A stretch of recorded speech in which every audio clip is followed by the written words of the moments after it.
Imam potrebu mirisat nove šlape iz hotela. Imam prijatelja koji mi se sviđa, ali sad sam s njegovim i čaletom i niko to ne...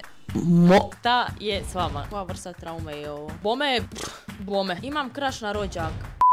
Dobar dan i dobrodošli u moj novi YouTube video. U današnjem videu čitamo vaše tajne sjajne. Pitala sam da mi pišete tajne. Zaboravila sam na ove tajne, danas sam ih iskopala, pa rekoh da odmah snimimo. Prije svega samo ću reći koliko ljudi koji gleda moj kanal nije subscribe-ano na ovaj kanal, tako da ako vam se sviđa moj content, napacite taj subscribe, puno mi znači. Napacite like i napišite u komentar, nešto napišite u komentar ako vam se sviđa i odmah ćemo započeti ovaj video da se ne dužimo. Tako da, iskreno da vam kažem, toliko stvari ovdje ima da ja uopće ne znam dakle početi. A ću mi zabrati neke najbolje. Tajna ide. Ima lažni profil i ponekad flertam sa dečkom svoje sestre.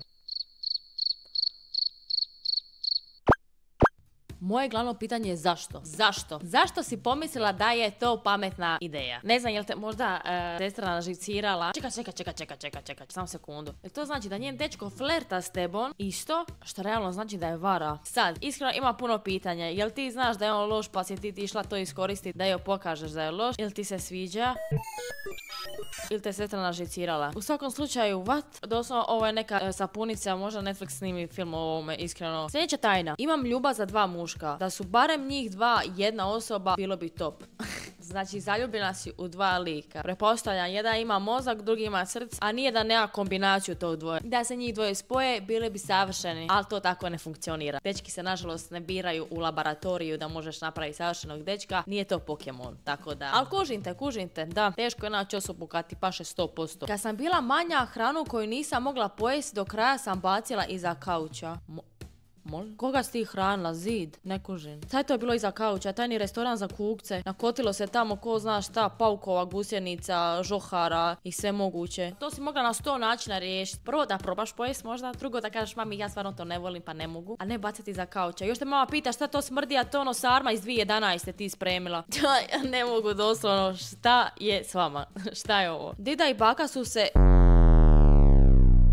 Dok sam ja bila pored njih i sve sam čula. Curo, tvoj duševni mir je otišao u penziju skupa s njima. PTSD level 600. Koja vrsta traume je ovo? Imam muža, a volim žene. I ova je uzela muža na probu. Na probni rok. Mislim, ako ne ništa, bar znaš šta voliš. Ali mislim da bi trebala reći mužu, jer mi ga je žao, iskreno. Možda bi trebala nekako objasniti o mužu. Recimo da na klipo sidne pripremi čašu nečega. Vina možda, tribat će mu. Evo i kamera mi se nagela nakon ovoga. Strah me da me prijatelji ne podrže u muzici. Pa ako te prijatelji ne podrže u muzici, onda ti to nisu pravi prijatelji. Do duše, jedino ako ti kažu, možda to nije za tebe, jer stvarno ne znaš pivat, pa kao to su ti stvarno iskreni prijatelji koji ti kažu iskreno. Obzirom da u današnje doba postoji pjevači koji imaju hitove, a nemaju s sluha, imaju 3 note u pismi, tako da sve se može izvesti sada sa autotunom ako to baš želiš. Ako znaš pivat i prijatelji te ne podržavaju, to nisu tvoji prijatelji jer su vjerojatno ljubomorni. Kako da kaže simpatiji da mi se sviđa? Sviđaš mi se. I ako ti simpatija kaže šta pričaš ti? Ti reci izgubila sam okladu. Izgubila sam okladu i morala sam to. Šta ti stvarno misliš da se ti meni sviđaš?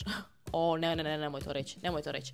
Ne, reci, bok, sviđaš mi se. Ili ovako, znaš šta, ja sam razmišljala ovako, sviđaš mi se ovo, ono, i ako ti on kaže, valjda, i ti meni, savršeno. Ako ti on kaže, šta? Pričaš ti curo, znači, makni mi se, ne sviđaš mi se, ili nešto bahato ti kaže, ili ti kaže da ti se ne sviđa, ti reci, joj, slušaj, znači, mi bili na rođendanu i ja dobila okladu. Ja dobila okladu i ja ja izgubila okladu i ja to morala reći, tako da žao mi je šta se ponada, možda kroz neki drugi život. Uvijek moraš imati plan B za sve, tako da, eto.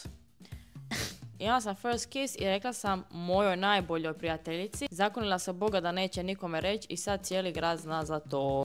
S obzirom da si stala najboljoj prijateljici u navodnike, već znaš da ti to nije najbolja prijateljica, da ti to nije pravi prijatelj. Znaš šta ću ja tebi reći? Nekad su takve stvari i dobre da ti pokažu koliko je neko loš za tebe, u smislu kao koliko ti neki prijatelj nije pravi prijatelj. Se to nikad nije desilo, ona bi bila fake prijatelj, ti to ne bi nikad ni skužila. Tako da iz svega lošega uvijek možeš izvući nešto dobro, iako ne možeš odmah to skužiti, ali skužiš sa vremenom. vremenom, tako da to ti nije prava prijateljica. Moraš se maknuti od nje s obzirom da radi u službi lokalnih tračeva. To nikako nije dobro, tako da. Nagovorila sam cijelo društvo da promijenim mjesto da izlazi samo radi cure koja me blokala i sad je gledam svaki dan, a oni to ni ne znaju.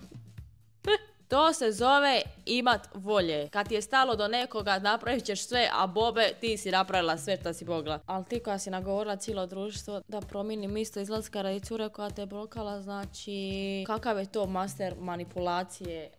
Da mi samo znaš šta si rekla, kako si promijenila mjesto druženja odjedanput, kako je to izgledalo. A vjerojatno bi te prijatelji izvriđali kad bi znali da se radi o tome, ali ja ne znam cijelu priču, pa ne mogu ni reći zašto te blokala, jel ovo, jel ono, je vridna, tako da. U svakom slučaju, bome. Imam potrebu mirisat nove šlape iz hotela.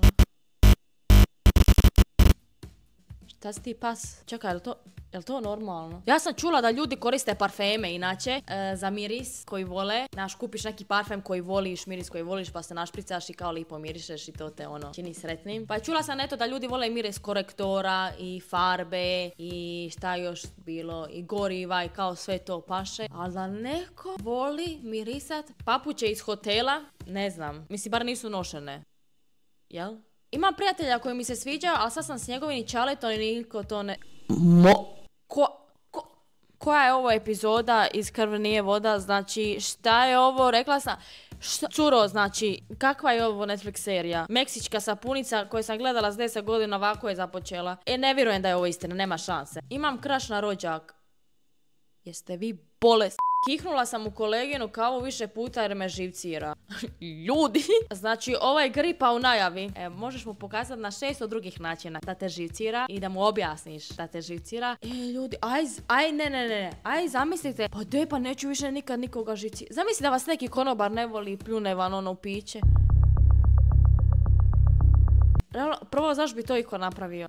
Ako te neko živcira, moja preporuka, nemoj više pljuvat u kavu ili igdi. Samo ignoriraj. Ili reci, živciraš me, molim te, pusti me na miru. Mislim da je to bolja opcija. Ok. Ovo je skroz nova dimenzija lošeg dana. Da neko može reći, ima sam loš dan, nekom je pljunio u kavu. Pogotovo ako to ne zna, možda bolje da ne zna, ali molim te, nemoj to više raditi, iskreno. Jednom sam našla picu u kutiji u parkiću i pojela je bez da znam čija je.